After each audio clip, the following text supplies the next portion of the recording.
অনেক দিন পরে আজকে একটু বেরিয়েছিলাম, মার্কেটে গেছিলাম, কিছু কেনাকাটা করার ছিল, অনেক কিছু জিনিস নেওয়া ছিল, সেগুলো নিয়েছি। সামনেই কিন্তু পুজো চলে আসছে, আর পুজোর জন্য কেনাকাটা করতে হবে। মানে এখনও একটু দেরি আছে, অনেক কয়েকদিন, এখনও মনে হয় 70 দিন, আমি সঠিক জানি না, ভুলভাল বলে লাভ নেই। তো এখন অনেক কটা দিন দেরি আছে, কিন্তু ড্রেসগুলো কিনে টেলার্সের কাছে দিলে তারা মানে দুর্গা পুজো কাটিয়ে, কালী পুজো কাটিয়ে, জগদ্ধাত্রী পুজোর সময় গিয়ে ড্রেস দেয়। সেই জন্য ভাবিছি একটু আগে আগে দেবো, কিন্তু এত আগে আগেও পুজোর কালেকশন যেহেতু এখনও আসেনি, সেহেতু পাওয়া যাবে না। তবে আমার কিছু কিছু ড্রেস মানে শাড়ি কিনবো আমি ভেবে রেখেছি, যেগুলো অফ সিজনেও পাওয়া যাবে, মানে পুজোর সিজন ছাড়াও অন্য সময় পাওয়া যাবে, তাই ভাবছি যে নেব। কিন্তু এখনও বাড়িতে সবাই আছে, বড়রা আছেন, ওনাদেরগুলো আগে নেব, তারপরে আমারটা নেব।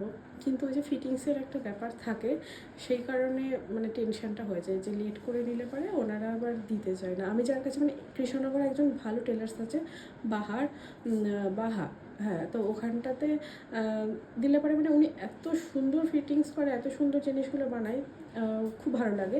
তো সেইখানে দিলে পারে মানে একটা ড্রেস যদি দিয়ে ভাবো যে আমি পরবো, এই ওকেশনে আমি পরবো বা এই সময় পরবো, কখনোই পাবে না। সেই জন্য আমি চাইছিলাম যে একটু আগে আগে দেওয়ার জন্য, যাতে আমি পাই ড্রেসটা টাইম মতো পরতে পারি, কিন্তু মনে হচ্ছে না সেটা হবে বলে। তবে ওখানে রাখো, কোনো আর একটা জায়গা আছে, ওখানেও ভালো করে, বাট এটা আমার সবথেকে বেশি ভালো লাগে। দেখা যাক। তোমাদের পুজোর কেনাকাটা কি হয়ে গেল? কমেন্ট করো।